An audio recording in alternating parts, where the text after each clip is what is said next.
I am not going to try to convince you to use a realtor in this video. I've seen so many videos about how to sell a home on your own where people just kind of passive aggressively try to convince you to use a realtor. You're searching for this, so what I'm gonna do is I'm gonna help you understand how you can sell your house, get more money when you sell by not having to pay realtor commissions. We're gonna walk through a 7-step process that's gonna help you save energy and stress going through the process, because it can feel overwhelming going through all the steps to sell. So we're gonna walk through a 7-step process. It's gonna help you avoid stress and get more cash when you close on the sale of your home. All right, so my name is Kyle. I'm with winthehouseyoulove.com. Let's go ahead and jump into this. Timestamps are going to be along the scroll thing, so you can scroll through the video to get to what you want. So normally, commissions cost about 6%. So normally you have 3% goes to the buyer's agent and 3% goes to the seller's agent. So that's what's common for most real estate deals, okay? So for instance, on a $100,000 house, that's $6,000. On a $200,000 house, that's $12,000. So if you don't have to pay those commissions, that's money that you now get to keep as extra profit when you sell your home. So this is why a lot of people want to sell their home as a for sale by owner and not use a real estate agent, because they want to net more money. So you can have really high savings if you sell on your own. But what you have to be prepared for is there is some work involved. That's why realtors have jobs. So what you need to prep for is understand that you're going to do the marketing, you're going to be showing the property, you're going to be staging, negotiating, and closing. So as long as you're comfortable with doing that, then a for sale by owner might be a great option for you moving forward. Now, we're not going to do 6, we're going to do 7 steps here to sell your home as a for sale by owner. Okay, first thing you need to do is you need to find the value of your home and create a net sheet. So this is the hardest thing to do, is figuring out how much does your house, or how much is it actually worth? Okay, you know what you paid for, but there's a couple ways that you can find what it's worth. So online sites, they really can only take a guess at how much your home is worth. For instance, something like Zillow, they have their Zestimate. It's not super great, all right? It can't tell what kind of additions you did or what improvements you did to make the property value increase. It's only running off of data, so it's not the best thing in the world. What's going to be a really great option for you is to look at comparables. So look at homes similar to yours that have sold around the area, and see what they've listed for. So you can do this on a lot of home search sites. You can do this on Realtor.com or Zillow.com. You can find the homes selling around your home in close proximity and find how much they're worth. And if your home is close to that, then there's a good chance that your home is worth what the other homes are selling for. That's what the market is paying for a home comparable to yours. Another option to get a really solid idea is to consider hiring an appraiser to do an independent appraisal of your home.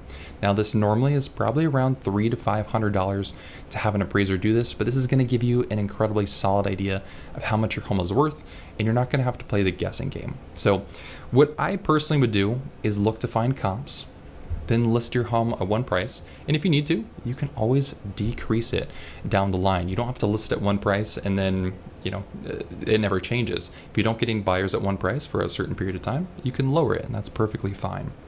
Then what you need to do is figure out your net sheet. And what that means is you need to figure out how much you're going to get a check for when you're at the closing table.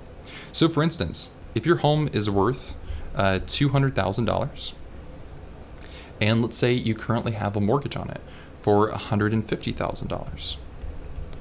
Okay, so we're going to subtract that. So we have $50,000 left over. And then what we need to do is we need to take out any costs. So there are costs to sell even if you're doing it for sale by owner. So things that you're going to run into is maybe you have to pay some title costs. This might be a couple $100s. Maybe you're paying seller credits to the buyer. Okay, that's something you could do to help out with their closing costs. But you're going to take any of your costs here and subtract them from your equity in the home. And that's going to give you your total net amount that you're estimating that you're going to get a check for at the closing table. You really want to have a solid idea of what this number is, so you don't think that you're getting this big number up here when in reality you're getting this net number down here and you didn't anticipate the costs going with it. Okay, so after step 1 is done, we found the value of the home and how much we think we're going to get for it, or how much we're going to get a check for at the closing table. After that, we need to go ahead and prep our home for sale. So normally you can't just list your home in the condition it's in right now. It probably needs a little bit of work, right? You put some love into it, you put some wear and tear into the home. So maybe you need to freshen up some paint, maybe you need to do little things, put in new fixtures, you need to fix any leaky plumbing. Do the little things that buyers are going to want when they're purchasing your home and when they're doing an inspection. Clean up, make sure things are tidy, prepare the home to sell, make it look nice and pretty because that's what people want, right? You're trying to market your home and make it attractive to buyers, so you have to understand they want a home that they don't have to do a lot of work, and little things add up in a buyer's mind. So even things like scuffed paint make the buyer feel like the rest of the home is maybe in not such great condition. But things like really clean paint, everything that's really tidy, a home that smells nice, is going to help them have a higher perceived value of your house. Okay, so after that, we need to list our home. And this is where it can be a little tricky, because where most homes are listed is in an MLS. It's a multiple listing service.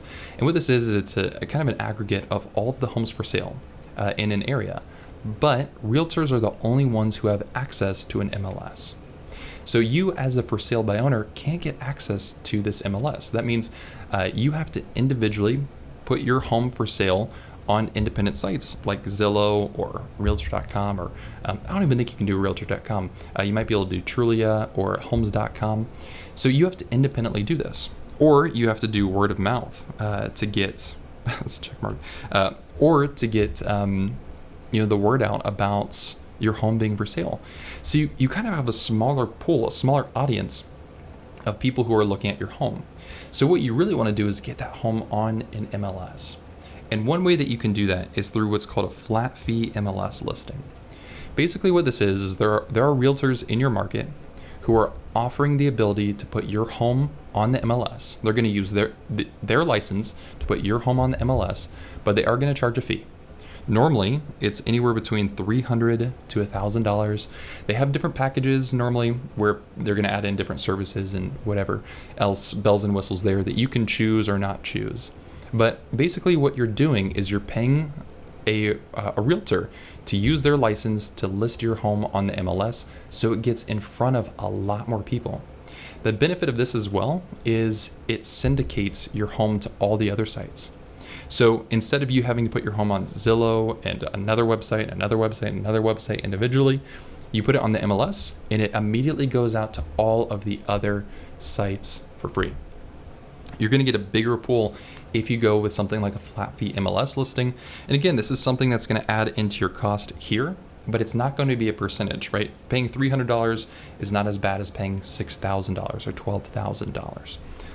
Okay, after that, you're gonna have to prep for showings and schedule showings, right? Because there's not going to be a realtor who's going to help you out with this. So make sure that your schedule is flexible, or you have times available that you're going to do open houses or showings. That way, when somebody wants to see your home, it's actually available, right? You don't want to list your home for sale, but then never be available for showings, because if a buyer can't get access to your house in a timely manner, they're probably going to skip it and go to something else, right? Especially in a really competitive market, they might have to move on to something else. So be prepared to have those showings and those times available for yourself. Next is the negotiation process. So let's say you have a buyer, they put in an offer on your home. All right, so you need to negotiate. They're going to give you a contract and you need to read that and understand, do you want those terms? And the hard part here is it can be a little daunting to go through a contract. And this is where you really need to dig into some research. Look up online terms. What you're doing right now, you're watching a video on how to sell your home. Keep doing things like that to understand the contract and what it's saying, because normally a realtor is the one who's going to help you through that process, but you can do it on your own, no problem. What you're going to have to do is take these numbers and plug them back into your net sheet, because a buyer might come to you and say, hey, I want to offer this price. We want to close on this date. We want this much in credit. We want the taxes to be handled this way. We want this kind of warranty. They're going to do things that are going to impact your bottom line. So you need to make sure when you're looking at these offers, you understand what they're doing to your net sheet. That's why you want to have that net sheet up front, maybe somewhere in like a Google sheet or an Excel document. That way you can kind of plug in numbers and auto calculate what these buyers are offering you, and you can see how it impacts your bottom line. All right. Then kind of the other tricky part is you need a purchase contract. So either a buyer is going to give you a purchase contract if they're using a realtor, or maybe the buyer doesn't have a realtor and one of you needs to provide a purchase contract. There needs to be some contract that's binding you as the seller and the buyer together to perform on the transition of this house. So you can find purchase contracts online. You also might be able to find a purchase contract with your local board of realtors. Sometimes they give them out, sometimes they don't, really just depends. But that's an option that you have. Just make sure that that contract is covering all of the details that you want to have in the transition of that sale. Okay, so let's say that you went ahead and you accepted an offer. Now what you need to do is you need to stay in contact with the title company and the buyer or the buyer's agent if they have one. So the buyer is going to choose the title company that they're working with. And they're also probably going to choose their lender if they're using financing as well. They're going to be going through the financing process, and it's probably going to take 30 days if they're using a loan like conventional, FHA, USDA, VA. What you want to do is just periodically touch in with the title company. Say, hey, do you need any documents from me?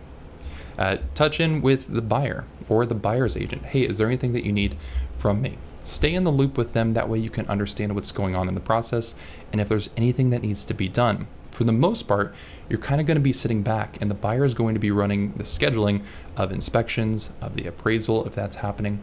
And you need to just be responsive and be ready to handle anything that comes from the buyer moving forward. So something that can be tricky to handle as for sale by owner is your buyer may or may not have a realtor that they're working with. Okay. And sometimes for sale by owners will either say, I'm not paying any realtor commission, or sometimes they'll say, hey, the realtor brought a buyer to me. I'll pay them a 3% commission. So maybe I'll pay the buyer's realtor, but I don't want a realtor of my own. So instead of paying 6%, they're paying 3%. Sometimes you can do that. I know some people who will do for sale by owners and they'll say, hey, the buyer has a buyer's agent. I'm not going to pay them 3%, but maybe I'll pay them $1,000 flat fee. That's an option. You have options as doing for sale by owner. It's really up to you, but just be considerate through the process. And if an agent brings you a buyer, then it might be worth paying that agent to do some of that work to help you through that process a little bit.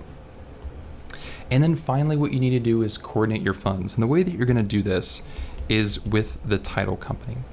So the title company is going to help you navigate getting this net number here and what you're going to do with it.